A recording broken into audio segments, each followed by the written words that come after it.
Bien-aimés frères et sœurs en Christ, chers téléspectateurs de notre chaîne YouTube, une fois de plus, nous vous souhaitons le bonjour, le bonsoir, bon après-midi, quel que soit l'endroit du globe dans lequel vous vous trouvez, et nous vous souhaitons la bienvenue dans notre rubrique méditation hebdomadaire. Nous sommes aujourd'hui jeudi, c'est notre méditation du jeudi, et c'est la dernière partie de notre méditation sur la marche avec Dieu.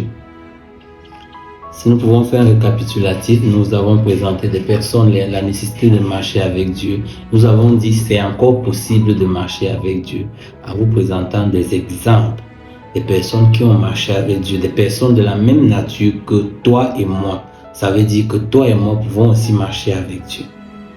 Nous avons présenté les préliminaires de la marche avec Dieu parce que la parole de Dieu nous dit « Deux hommes marchaient-ils ensemble sans en être convenus ?»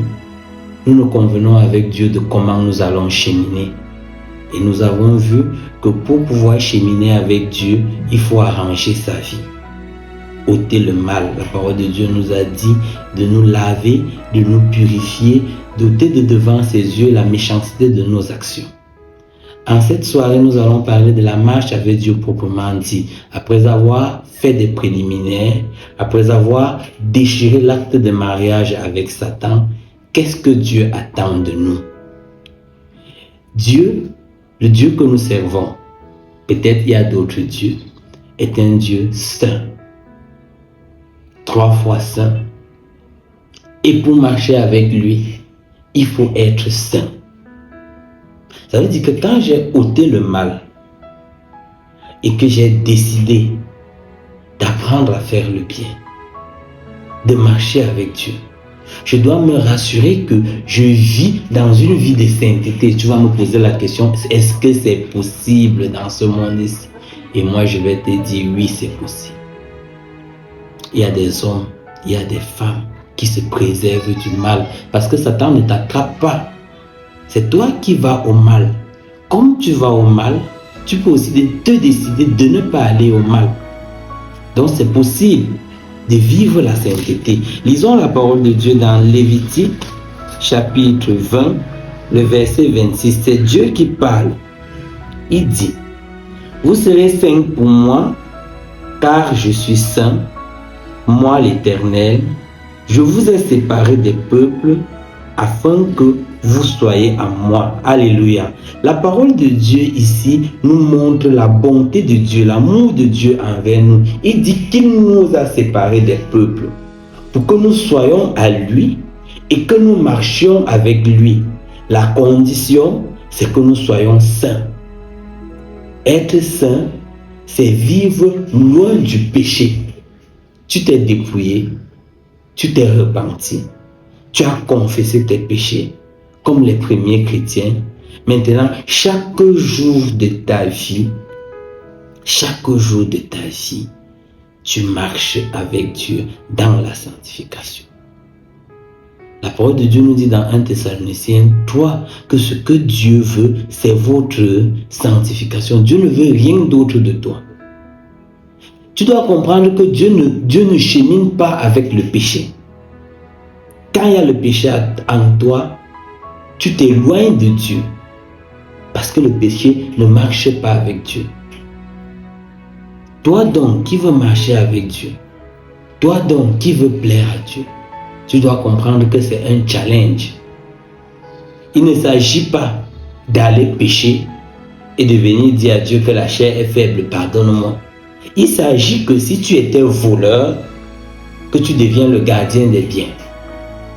Il s'agit que si tu étais menteur, que tu sois aujourd'hui un homme de confiance.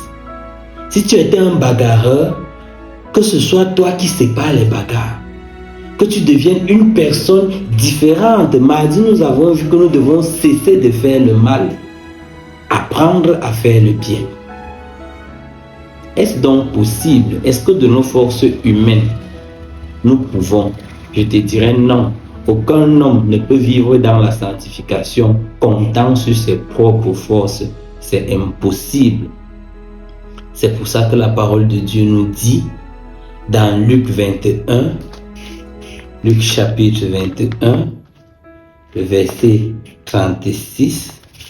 Nous allons lire Luc chapitre 21, le verset 36.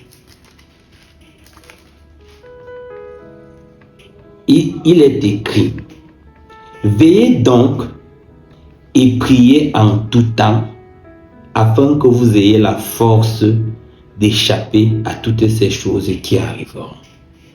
Il te faut la force pour atteindre la sainteté et pouvoir marcher avec Dieu.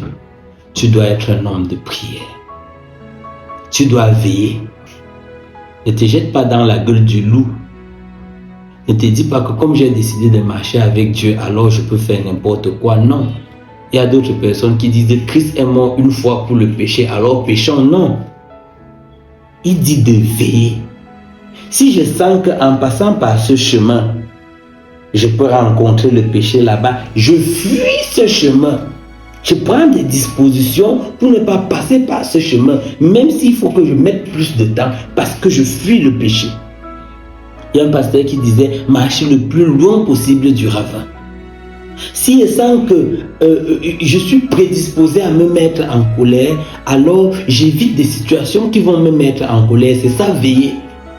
Et si je sens que Satan me met la pression, parce que je vais vous dire que Satan ne va pas vous laisser. Tu ne vas pas construire une vie pendant 30 ans, pendant 40 ans avec Satan et du jour au lendemain tu dis à Satan que mon grand c'est fini. Non, il ne va pas te laisser. Il va mettre une armée contre toi. C'est pour ça que tu dois avoir la force. Et pour avoir la force là, il faut parler à Dieu. Parler à Dieu de quoi? Pas lui demander l'argent. Dis à Dieu, Seigneur, je suis faible. Quand la vie de prostitution revient, tu pars à genoux, tu dis à Dieu, Seigneur, aie pitié de moi. Parce que tu n'as pas la force toi-même. Tu vas résister 1, 2, 3 jours. Après, tu vas retomber dans tes vomissures et ta marche avec Dieu va s'écourter. C'est pour ça qu'il disait au début que si tu ne prépares pas bien ton chemin, tu ne vas pas arriver. La force de celui qui veut marcher avec Dieu, c'est la prière.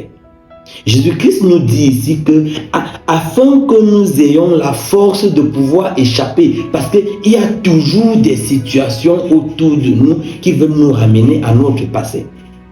Si tu ne pries pas, tu ne vas pas échapper. Chaque jour, tu seras toujours en train de recommencer. C'est pour ça que parmi les chrétiens, il y a des éternels recommenceurs. On voit des chrétiens bandits, on voit des chrétiens voleurs, on voit des chrétiens menteurs. Pourquoi? Parce qu'ils ne veillent pas. Parce qu'ils ne comprennent pas que pour marcher avec Dieu, il faut vivre dans la sainteté. Parce qu'ils ne comprennent pas que pour marcher avec Dieu, il faut tirer les forces de Dieu. N'est-ce pas, Christ dit, je suis le sceptre et vous êtes les serments, sans moi vous ne pouvez rien faire. Si tu veux cheminer avec Dieu, alors tu dois veiller, prier. La vie de prière doit être ton partage. Et prier, c'est quoi? Peut-être nous le verrons plus tard. Comment est-ce qu'on prie? Prier, ce n'est pas une récitation ou quelque chose qu'on t'a donné de lire. C'est l'expression du cœur. C'est un peu comme tu demandes qu'un enfant demande quelque chose à son père.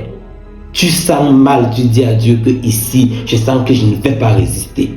Et Dieu te donne la force et tu avances. Si ton objectif c'est la sainteté, Dieu t'accueille à lui. Et maintenant, parce qu'il t'a accueilli à lui, pour te maintenir à lui, tu dois mener une vie de prière. C'est pour ça que l'apôtre Paul dit dans 1 Thessaloniciens 5:17, priez sans cesse. Le chrétien doit prier. Tu as un problème, prie. Tu as une difficulté, prie. Et le Dieu de toute grâce te fera miséricorde. Alléluia. Que le Seigneur se serve de cette parole pour nous bénir au nom de Jésus-Christ. Amen.